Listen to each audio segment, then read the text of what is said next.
All right, Haterade, Tales from the Age of Men. Good afternoon, good evening. Finished the nav mesh for the map and, kind of wanted to hit up Keyforce, and he gave me the SPP files, which are the texture files for the Ebor armor and also the Iron Hills armor, because I had some ideas. Once again, as kind of someone who pays, for models and all this other stuff, you kind of want to get the most bang for your buck. So you kind of want to have an artist like Keyforce who makes modular armor so that you can mix and match and kind of play around with it. But also, what's great about it is you get the ability to change the textures, and you have a completely different armor for no price, right? So like when you're hiring someone, make sure that you ask for the SPP files, which are going to be these things, which is Substance Painter files. There are some people who will tell you no, that it's proprietary, all this other nonsense. That's just what it is, bunch of nonsense. Some people are like, oh, they tell them shut up. All right, don't hire them. Go to someone else, like a Keyforce, like a Solos, like someone else that's gonna like whatever. Like, oh, I spent 400 hours just making sure I got the correct chain mail. Whatever. Shut up. You paying for it, you're paying for the texture, get the SPP files. So not only do you get the FBX file, but also get the texture files. And the reason why is you can make many different armors just by changing the texture files, right? So I got this from Keyforce. I usually don't do this. I usually just have the 3D artist kind of do it, but I was like, hey, I want him working on Dane, DG, and Gundabad, and kind of not focusing on just providing different variations, because that's what this is going to be. So, long story short is, I grabbed it, I opened it up in Substance Painter, right? So this is kind of what it looks like, what it comes like. With Keyforce, it's kind of laid out very, very well. If I want to remove some damage, I can just click this off. It's going to remove that damage. It's going to change the UV file and the actual texture file, so you can see it right there live. And then if I want to add that damage back on, and once again, you can just kind of click through these to see what's going on, remove some dirt, make it a little bit more shiny, do that. What I did was I just came down here and I changed the color. Now, for this, I went to this kind of red, and you see how easy that is? Boom. I just changed one color. I got a whole new, completely, armor for Iron Hills Royal Guards for the dwarves. Right now, I can change this to the color that we chose for Ebor, which I don't know off the top of my head. Give me a second. I have to go find it. Okay, so I just changed this. I exported it out, and I'll show you how to do that in a minute. All right, boom. And once again, just continuously kind of go down here. A lot of artists don't like you kind of messing around with like the damage and stuff like that. Maybe I'll come in here and I'll remove some of the dirt because it's royal armor. Probably is not going to be dirty. It kind of look like that.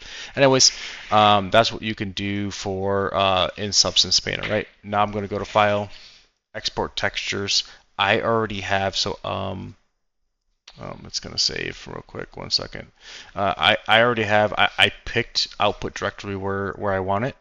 From here, the output template, you're going to want to grab the Bannerlord transparency. It already has this filled out the way that you want to export it. Basically, all it's doing is it's just providing you with D, S, N, H, and D2 textures.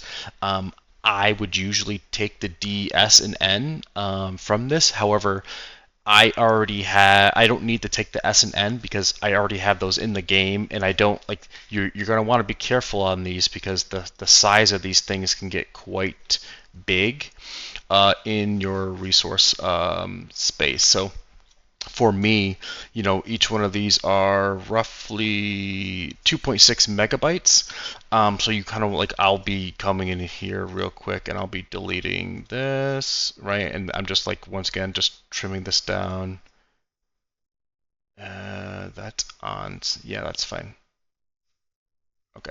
Long story short is, once again, you want to kind of keep this as little as possible. That's why UV space is extremely important. All these textures should be jam-packed with as much, kind of equipment as you can put on it, because that space is gonna matter in the long run. Now, with that being said, I put all that new stuff in here. And then I made the materials. I showed you guys how to do that already. So like, for the, I'm playing around with the chest right now. So for the chest, I'm just going to come here, door, Ebor, chest, blue. Boom, done. That should be good now. I'm just going to go check and make sure that it did what I wanted it to do wherever it went. Boom. Yep, it did. Okay, cool. And it applied. So you see it applied there. Okay, now, of course, I swear to God, it was allowing me to delete this or get rid of this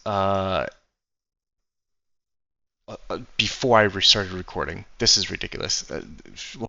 Anyways, now where was I? So right, I create the materials, right? And once again, all these materials have the same kind of settings that we already discussed, every single one of them, because it's armor.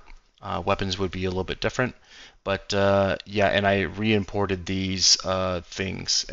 We'll get to that. But I created the new material from the old material, right? So I went to here, went to B, I right-clicked, I copied.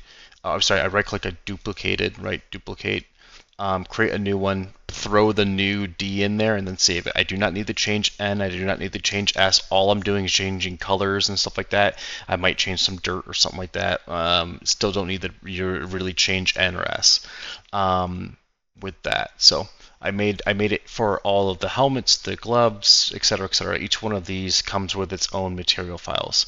So now, okay, we have that, and I told you previously that these are one-to-one, right? So this will only accept one material.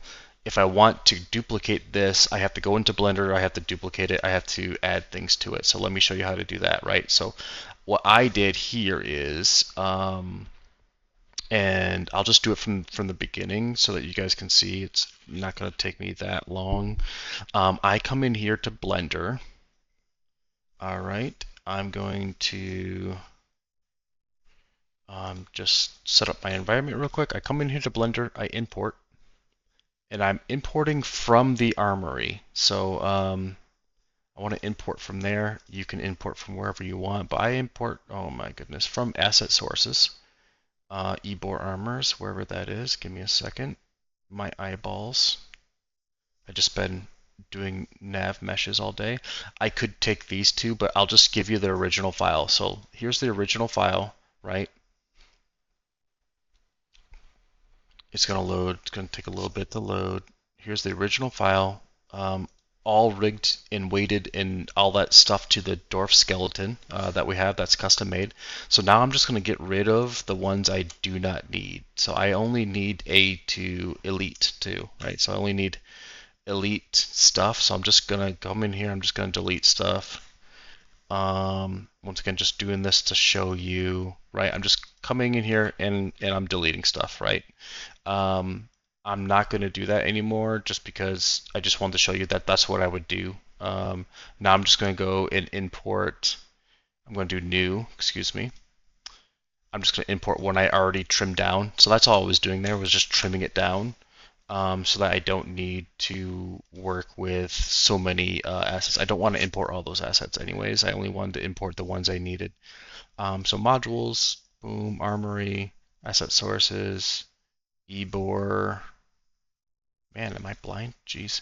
I'm just going to pick royal blue, import that in, and as you can see, all I did was trim it down. What I'm going to do is I'm going to delete these LODs. You need 5 LODs, by the way. It starts with 0, but you need 5 LODs for potato computers. You don't want to do just LOD 1 or 0.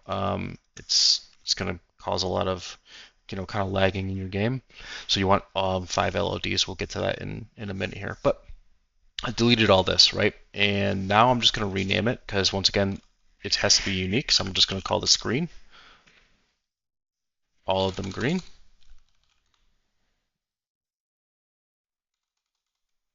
And the reason why I'm doing this is because I don't want to have to add all of these materials one by one on each LOD. So I'm just going to match these up one to one here. All right, so boom, I have that. I have my green material for my plate right here. I know it's called this specifically. So what I want to do is I'm going to come over here. I'm going to come over here to materials, this little red globe down here. I already changed the middle material to the new thing that I needed, and then I'm going to change this last material. I'm going to change it to green. And the good thing about hold on. And the good thing about Blender is it's going to change every single one of these, right, to green. So that's good. Now, just to note, sometimes, as you can see, some of these materials do get do move when you import export them. So I just want to let you know when you import them, it may have moved in the editor. So like these materials may not be leather A, pants A, and kind of 0 and 1. It may be opposite. It's okay as long as it looks good in the editor. It's fine. But yeah, you can see right here. These two up here are on the bottom, and then these ones are in third place. But it just works. It's just annoying. But that's the cool thing about Blender. It does get annoying a little bit when you have multiple. So if I come down here, sometimes you'll have like, pants underscore A underscore 001. That's when it starts to get a little bit annoying because sometimes Blender is nice, sometimes Blender is stupid. So boom, I did that. So I changed all the materials. Now why do I do this here? The reason why is because when I import this into the editor, it automatically assigns. So I don't have to actually come here and I have to put 2 here. Oh, actually, I had to put 4 here, materials manually, 4 here, 4 here, 4 here, 4 here, times that by, what is it, 6? I'm not going to do that. That's crazy. So I use it and I name them correctly in Blender. That's why it's important. If you once again hire a 3D artist, they have to know how to name their materials correctly. They have to know how to name their textures correctly. Keyforce still, I love my Keyforce, but he will name his textures T.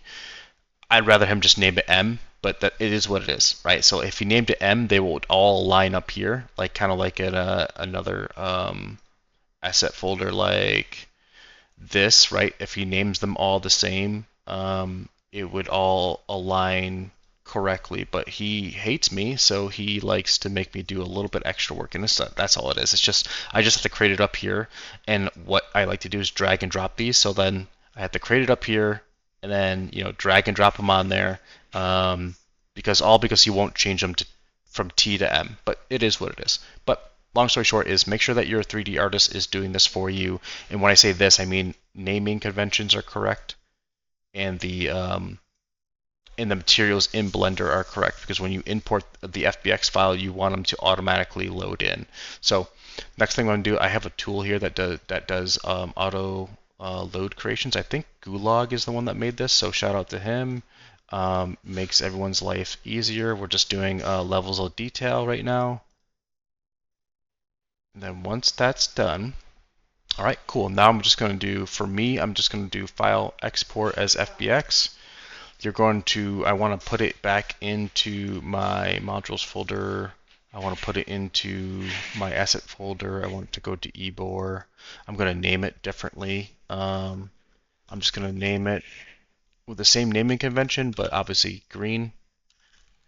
And I may not use all of these, so I'll come back in here and delete some that I don't use later on. I'll just do royal green, because ebor was green and gold, and sometimes it's blue and gold. It's just very weird depending on what you look at. So I'm going to go to my presets. I'm going to go to Bannerlord.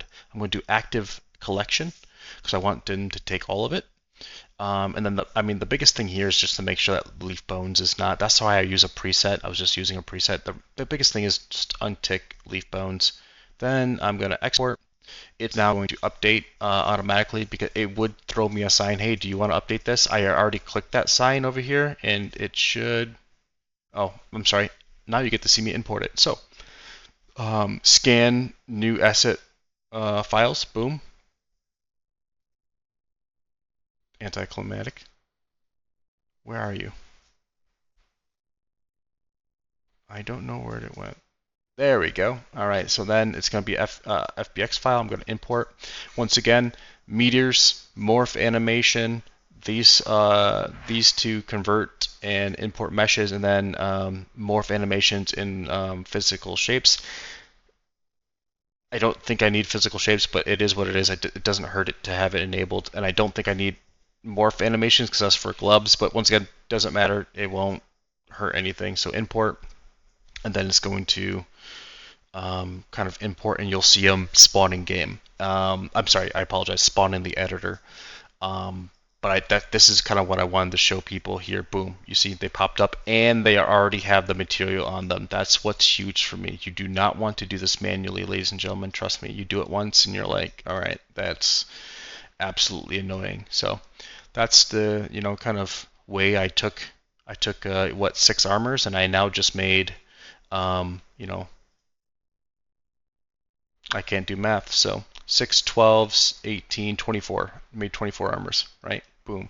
Now I can do some more variations, stuff like that. So, and then I can also go back in here and kind of edit some things back in the texture files. So that's why you kind of want to keep them.